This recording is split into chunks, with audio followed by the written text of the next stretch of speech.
Really, this house is charming. It gets such good light. Indeed. I want to start living here as soon as possible. While my in-laws laughed cheerfully, Farrell also nodded in satisfaction. Although we came to preview our new home, I hadn't expected it to be such a luxurious residence. As my in-laws and Farrell went ahead with plans on their own, my anxiety grew.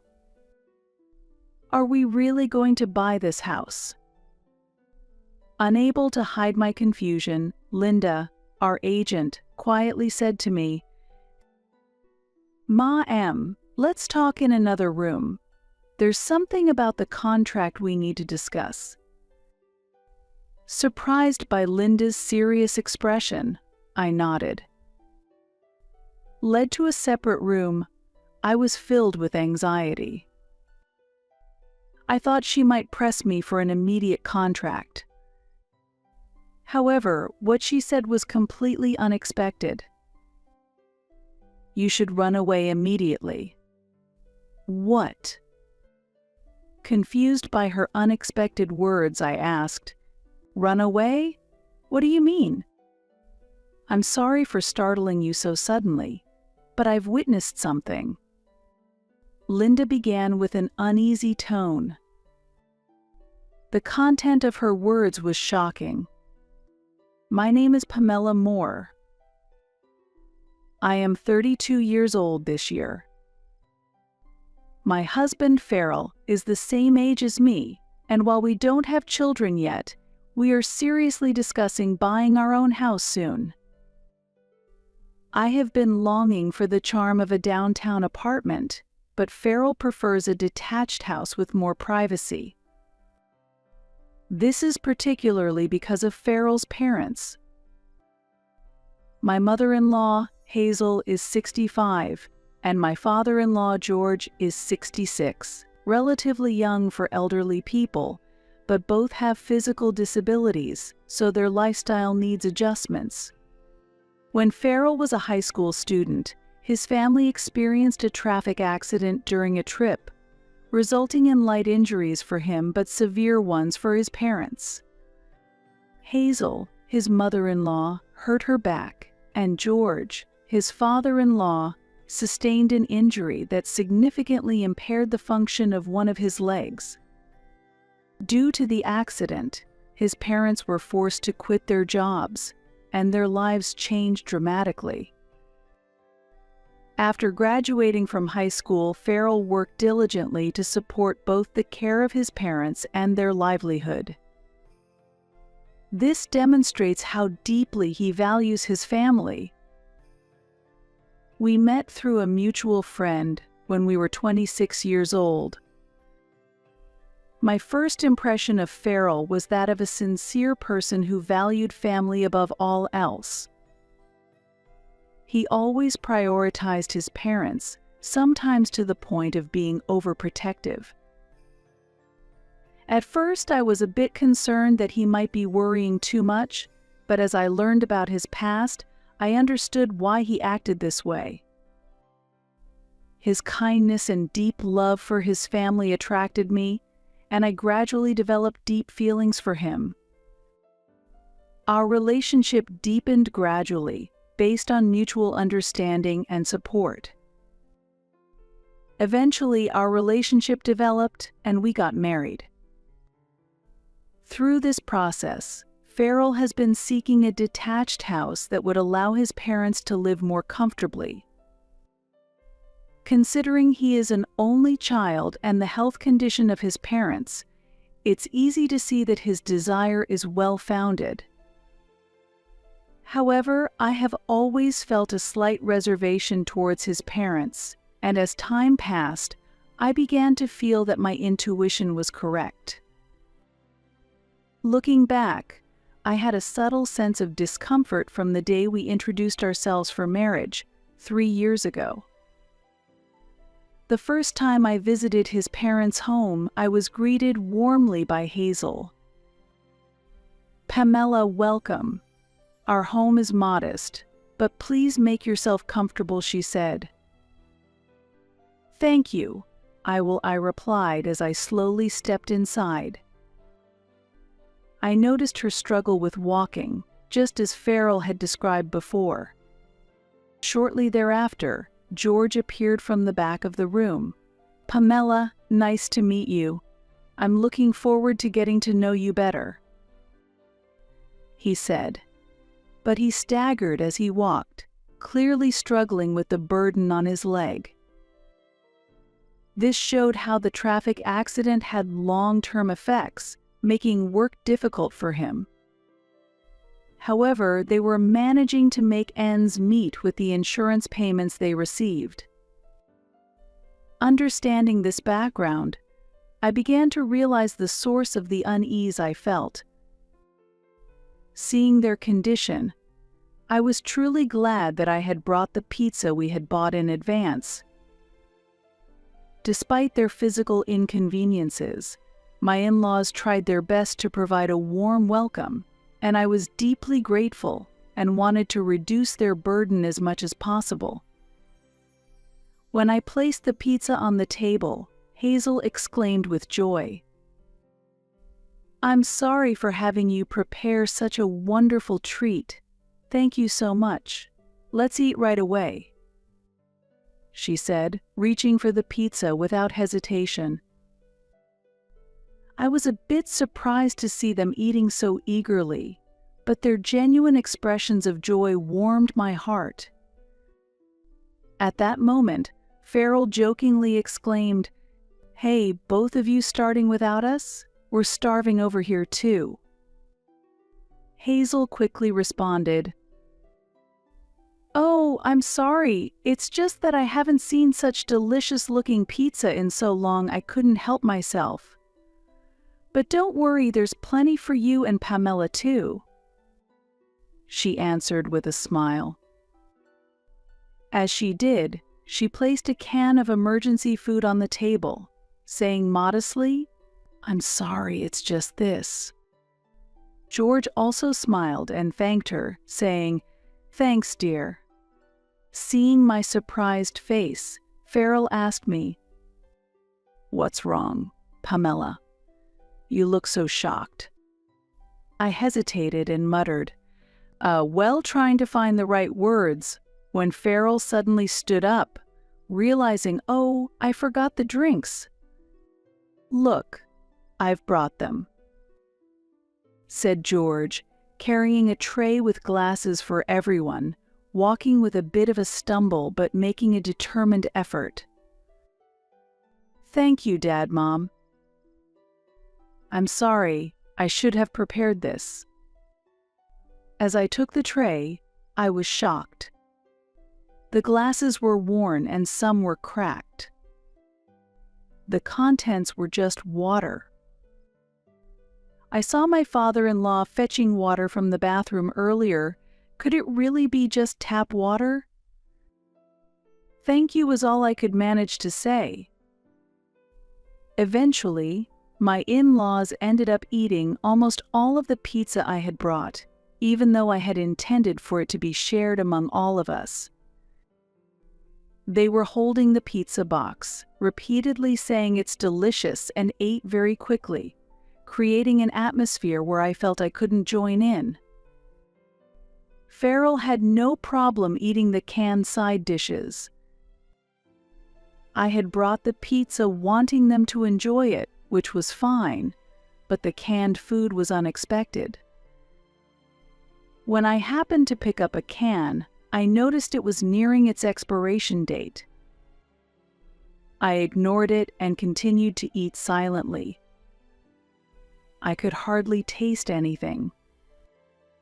Seeing my silence, Hazel expressed concern and asked, "Did the simple meal make you feel sick?" "No, that's not it," I replied. "You can be honest with us. Farrell told us your family owns a lot of land, so you must be used to a different level of cuisine. I'm sorry, we can only provide something so modest." At first, I felt like she was being spiteful, but it seemed she genuinely believed that. I was even more confused about how to respond. "It's not like that," I replied hesitantly, as Hazel looked at me weakly. "I'm sorry. Farrell might have told you, but we are physically disabled. That prevents us from going to the supermarket often, and we can't provide as much hospitality as we'd like.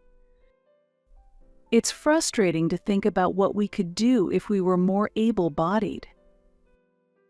George nodded in agreement. Faced with their remarks, I found myself at a loss for words. "It's enough, really, thank you so much." It was clear that despite their physical limitations, my in-laws were doing their best to make us feel welcome. With their inability to work, it's understandable that their lives are more frugal. We only had canned food and tap water to make do with. Although I prepared pizza for everyone, it was somewhat unsatisfying to see it quickly consumed by just the two of them. Yet Farrell didn't seem to mind, and I felt it might be inappropriate to say anything. In the end, I left their house still harboring that dissatisfaction. Later, as we progressed with our wedding plans, Farrell apologized with a serious look on his face. "I'm sorry, my parents can't contribute financially to the wedding expenses."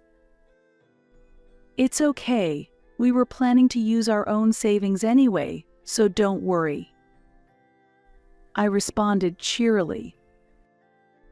I had already advised my parents to refrain from contributing too, fearing it might embarrass his parents if only one side offered financial support. Consequently, we decided to have a modest ceremony. Afterward, I received a call from Hazel. She apologized for not being able to help with the wedding expenses and said she wanted to send some home appliances as a gesture of her goodwill. Despite my reservations, she insisted on sending them. A few days later, several large cardboard boxes arrived at our house, which surprised me with their number.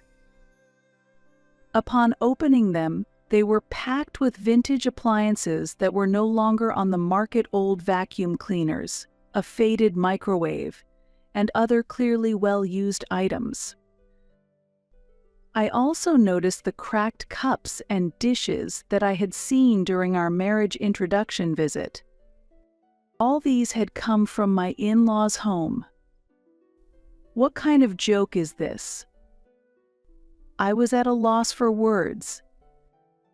Seeing Farrell happily appreciating the gesture. "These appliances were used in your mother's house, weren't they? They look quite old," I pointed out reflexively. "Well, they still work, and we should be grateful," Farrell replied with a satisfied expression. Despite my surprise, as a matter of courtesy, I expressed our gratitude. I reluctantly contacted my mother-in-law. "The appliances have arrived, thank you." "Oh, they've already arrived? Those are things we've cherished for many years. I couldn't bear to throw them away, thinking they'd be useful to you newlyweds. You need appliances, right?" Her cheerful voice only increased my dissatisfaction. "However, many of them are quite worn and some do not work. We appreciate the gesture but plan to purchase new ones." "That's such a waste. It would help you save money." About saving money. "I really wanted to buy you new ones, but it's difficult for us. It's hard for us to get around, so we gave what we had at home." If they were worried about money, they didn't have to send anything. Moreover, my mother-in-law must have mentioned this to Farrell because he approached me about it. "Pamela, I heard you complained about the appliances. My parents went out of their way to send us household items. Don't take their intentions lightly. I didn't mean it that way. This made me feel like the villain.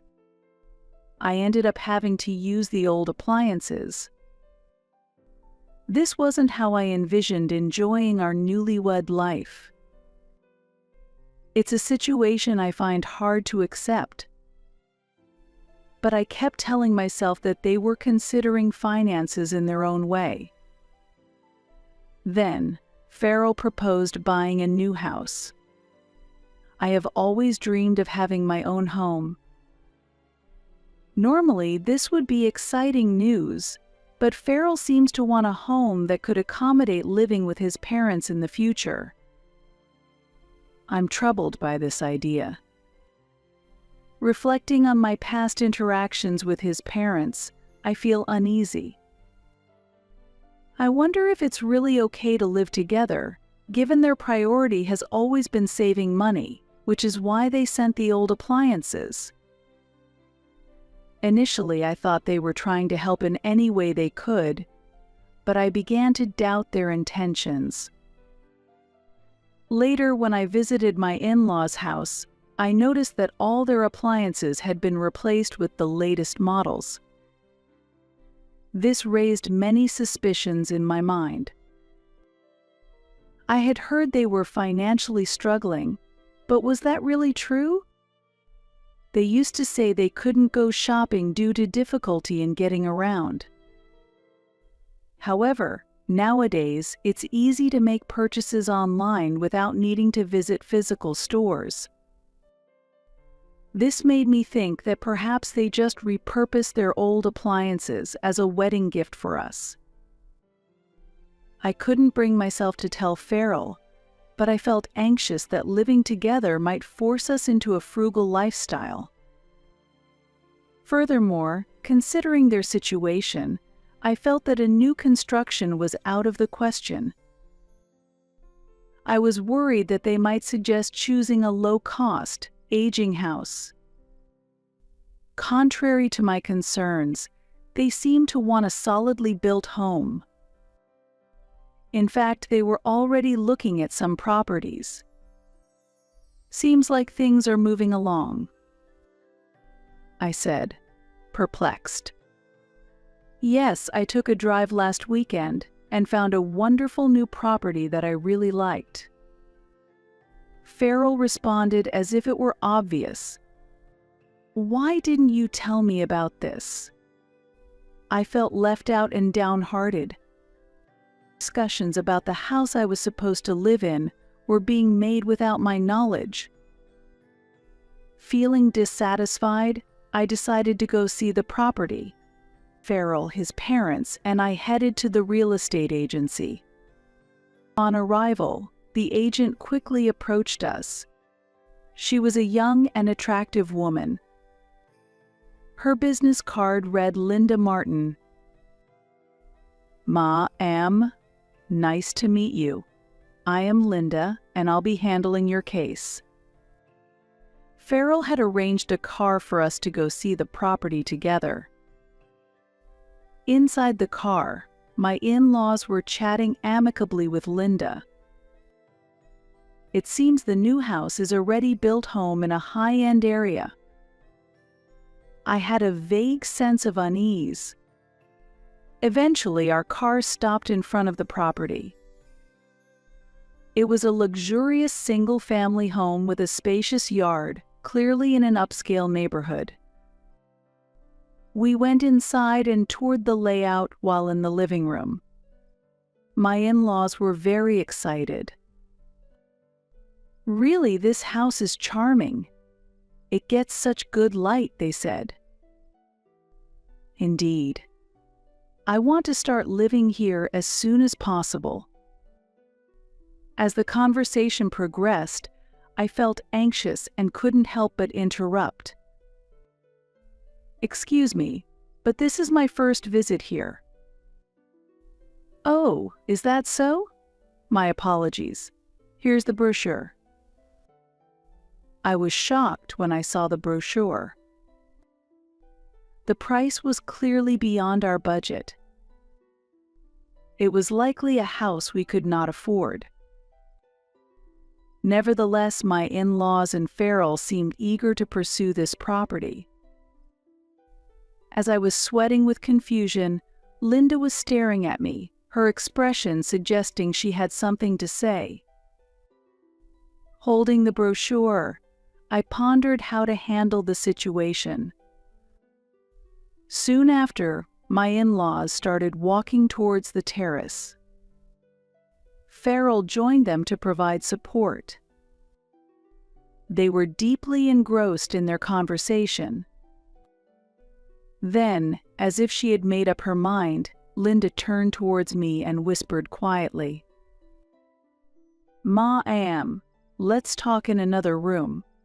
There's something about the contract we need to discuss." Surprised by her serious expression, I nodded. She led me to another room, and I was filled with anxiety. I thought she might press me to sign a contract immediately. However, what she said next was completely unexpected. "You should run away immediately." What? I was confused by her unexpected words. "What do you mean, run away?" "I'm sorry for startling you so suddenly, but I've witnessed something," she began, looking uneasy. What she revealed was shocking. It turns out that Farrell and his parents had been coming to this property previously. According to her, during those visits, his parents walked without any assistance. What does that mean? My in-laws are supposed to have difficulty walking. I couldn't understand. They always seemed to struggle with walking. That's why working was difficult for them, and shopping was a challenge. What on earth? I only managed to say that. Would you like to see for yourself? She suggested, peeking through a slightly open door to observe the three of them covertly. Indeed, my in-laws were walking on their own. They weren't using any canes or assistance. Why? Why would they pretend to be unable to walk? This could be evidence, so you should record a video, she advised. Her calm voice echoed. Evidence? What exactly? I'll explain in more detail later. Following her instructions, I shakily took out my phone and recorded a video of my in-laws walking. I just stood there, stunned. I couldn't comprehend what was happening. According to her, it seemed that my in-laws were pretending to have mobility issues. Therefore, she had recommended housing that was accessible for disabled persons. This house can have ramps installed, which would make moving around easier, she had suggested. To this, my in-laws burst into laughter. "Oh no, we don't need anything like that," they said, and started walking briskly away. She did not understand why they were deceiving her. However, the reason became clear later. When it came to providing mortgage documents, it was revealed that the contracts were being processed under my name. Here are the necessary documents. The documents clearly had my name on them. As she discreetly listened to their conversation, she overheard a shocking discussion between them. After all, it's best if Pamela pays for the loan. We've been pretending to be injured. We did receive a significant amount from the insurance, but we've almost used it up on the new appliances we bought. Mom, you're being too direct. But that's what we've been planning all along, isn't it? Find someone from a wealthy family. While my mother-in-law was nonchalant, My father-in-law also seemed satisfied. Farrell kept his promise, didn't he? Pamela trusts us completely. A kind-hearted, wealthy person is easy to manipulate. Learning the truth, I was astounded. My in-laws had deliberately pretended to have mobility issues to fraudulently receive insurance money. Farrell was aware of these facts all along. After she had let me hear that conversation between the three of them, I was silent for a while. I had never imagined that I would be the one paying the mortgage. In fact, my family owns several properties, and I had mentioned this when I first met Farrell. However, our lifestyle is very ordinary. My parents have always encouraged frugality, and we don't own expensive items. My income is not substantial. I'm just a regular office worker. I had never dreamed that being a landowner would make me a target for Farrell's advances, thinking that it meant wealth. Overwhelmed and unable to react, Linda apologized to me. I'm truly sorry for bringing this up so suddenly. No, please don't worry about it. On the contrary, I appreciate you telling me, I replied emphatically, noticing her expression darkened. The matter is not yet concluded, she continued, and what followed was even more shocking. Farrell had said, "We'll need to draw on Pamela's resources moving forward." And his mother had added, laughing, "Hey, next, give her a little nudge. I'll teach her how to pretend to fall and claim long-term medical expenses. She'll surely be delighted to learn how a little pain can bring in money." I was horrified. They intended to involve me in their fraud. What do you mean? They were speaking as if it were merely a push, but the intention was clearly to cause injury. The thought of being coaxed into committing such deceit was unforgivable. I'm sorry to bring such distressing news, but I felt it necessary to tell you. This is a clear criminal act, and it could harm you as well. She spoke with evident concern in her voice. The implications were hard to believe and even harder to accept. Witnessing the scene firsthand, I saw my in-laws walking boldly. My name was on the mortgage documents, and there was Farrell, who had deceived me. The shock made me dizzy, and I stumbled. "Are you okay?" She caught me just as I was about to fall. I had to pull myself together. As my real estate agent, she had courageously revealed the truth. I had to take some action. "Thank you, I'm fine. I was just startled by this unexpected revelation. I have no intention of engaging in fraud, and now that I know the truth, I cannot simply ignore what my in-laws are doing," I declared firmly. My determination was clear to her, and she nodded in acknowledgement. There was no time to waste. We immediately discussed the next steps to take.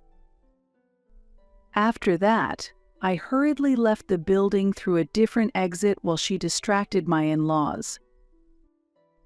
Using the excuse of feeling unwell, I messaged Farrell that I was heading home ahead of him. Once home, I quickly started gathering evidence.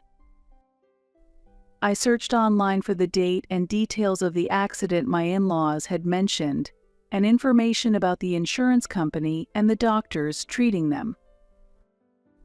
As soon as I was prepared, I decided to notify the insurance company. I raised the issue of fraudulent claims and explained the details to their special investigations unit.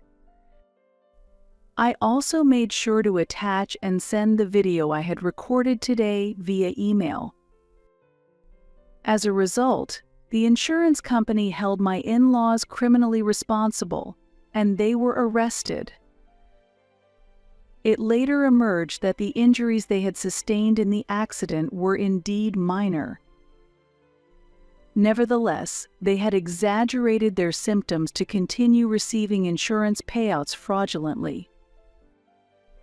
Normally, insurance companies are very vigilant about the potential for fraud in cases of traffic accidents. I had been wondering how they managed to deceive the audits, but the truth was eventually revealed. Shockingly, they had conspired with a relative who was a doctor to forge medical certificates, exaggerating minor injuries as severe ones. It's unbelievable. Of course, that doctor was also arrested. This doctor had previously been flagged by the insurance company for irregularities, which led to their swift arrest, along with my in-laws.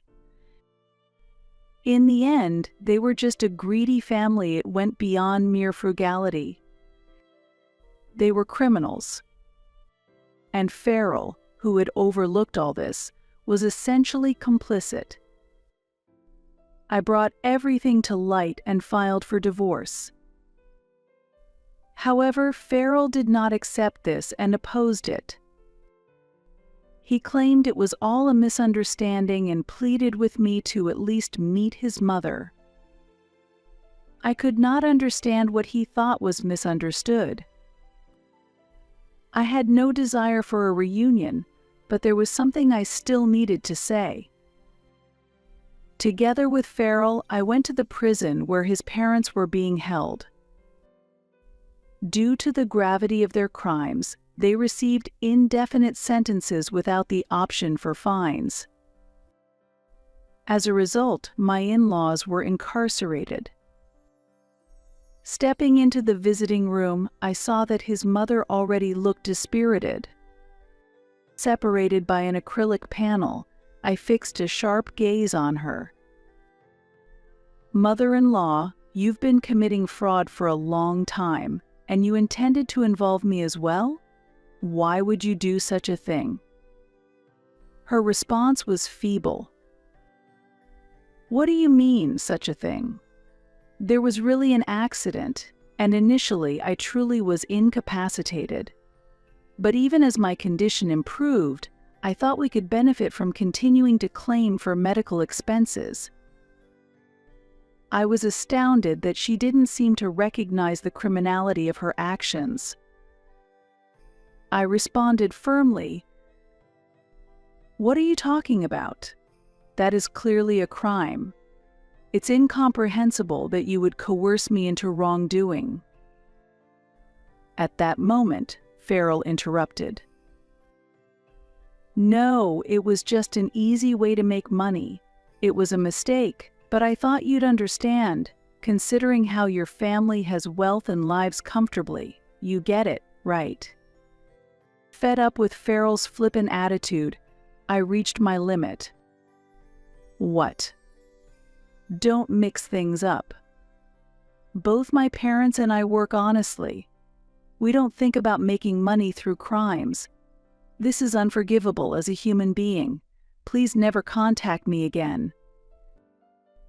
At my forceful words, both Farrell and his mother were visibly shocked. The true nature of Farrell and his mother was clear. I had never imagined they were such terrible people. They only thought about making easy money and exploiting others. Even after being arrested, there was no sign of remorse. Feeling that I could no longer deal with this situation, I left Farrell behind and walked out of the prison. I would never come back here. Afterward, I proceeded with divorce mediation. It took time, but the divorce was eventually finalized. Farrell resigned from his job as his parents' arrest became known at his workplace. making it uncomfortable for him. His whereabouts are unknown to me now. Presumably, his parents are living quietly after their release.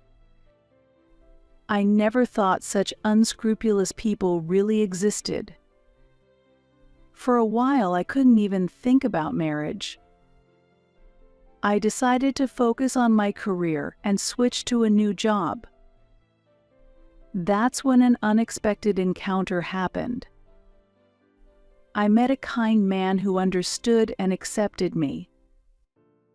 He understood the hardships I had experienced and offered comfort. While I hesitated about moving forward, I trusted his character. However, lessons from my previous marriage had made me cautious. He tried to alleviate those fears by introducing me to his parents. His parents warmly welcomed us and served elaborate dishes. I felt genuine joy at this seemingly ordinary kindness. His parents, too, were gentle and broad-minded, just like him. I was confident I could feel safe with this family. As a result, we got married and were able to lead a peaceful life. Over time, the topic of buying a house came up between my husband and me.